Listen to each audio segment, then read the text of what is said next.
আসসালামু আলাইকুম এভরান, সবাই কেমন আছেন? আশা করি সবাই ভালো আছেন। আজকে আমি একদম ঝরঝরে পোলাও রান্না করছি, তাই ভাবলাম যে আপনাদের সাথে একটু শেয়ার করি। তো চলুন আমি পোলাওটা কিভাবে রান্না করছি শেয়ার করা যাক। এখানে পোলাও রান্না করার জন্য আমি পরিমাণ মতো তেল নিয়ে নিয়েছি। তারপর এখানে একটু প্রথমে পেঁয়াজ বেরেস্তাটা করে নিয়েছি। ওই তেলের ভিতরে আবার একটু পেঁয়াজ, রসুন, আদা, তেজপাতা, এলাচ সবগুলো দিয়ে একটু কষিয়ে নিয়েছি। একটু হালকা লালচে বর্ণ হবে। তারপর আমি চালটা দিয়ে ভালো করে ভেজে নিয়েছি। ভেজে নিয়ে চালটা যে সময় একটু ফুটবে, একটা আওয়াজ করবে আর একটা সুঘ্রাণ বাইর হবে, ওই সময় বুঝে নিতে হবে যে আপনাদের পোলাও চালটা ভাজা হয়ে গেছে।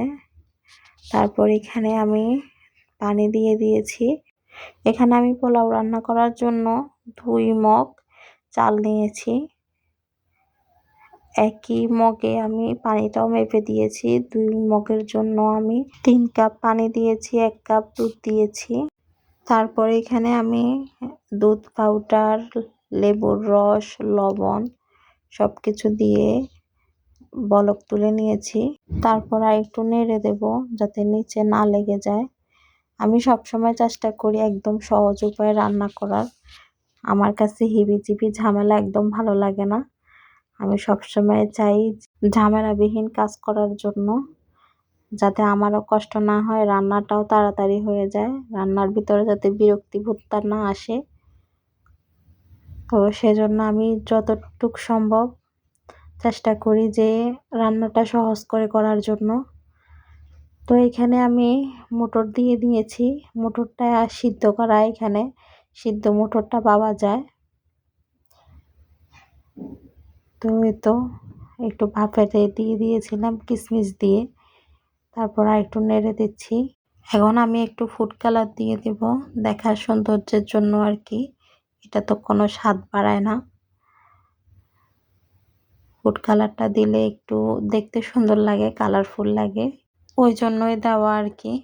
ফুড কালারটা দেওয়া শেষ হয়ে গেলে তারপর আমি উপর দিয়ে কিছুটা কিশমিশ, বেরেস্তা, তারপর কয়েকটা কাঁচামরিচ দিয়ে দিব ফ্লেভারের জন্য। দেখুন মাশাআল্লাহ, উপর দিয়ে দেখতে কত সুন্দর লাগতেছে। খেতেও মাশাআল্লাহ মজা হয়েছিল।